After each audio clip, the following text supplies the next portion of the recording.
When you swallow food, it travels through a tube called the esophagus.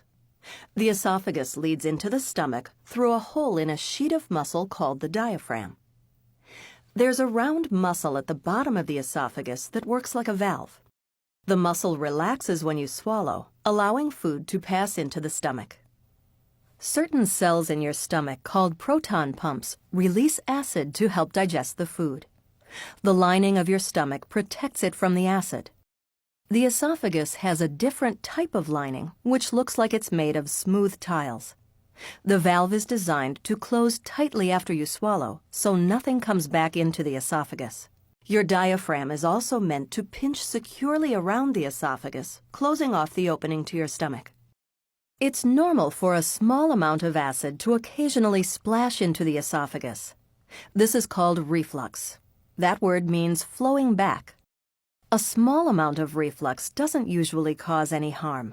But if acid splashes up into the esophagus over and over again for years, the esophagus can be damaged. There are several reasons this might happen. It's not uncommon for the valve to become weaker, so it doesn't close tightly. That allows acid and partially digested food to come up into the esophagus. Sometimes the diaphragm weakens around the esophagus, allowing the hole to become larger. This hole is called the hiatus.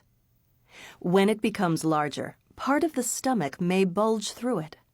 This is called a hiatal hernia. The hernia may cause the esophagus and the valve to move up. In that case, the diaphragm is no longer reinforcing the valve. That makes it more likely that acid will get into the esophagus. When acid and food splash up into the esophagus repeatedly, it's called gastroesophageal reflux disease, or GERD. Gastro for the stomach, or gastric system. Esophageal for the esophagus.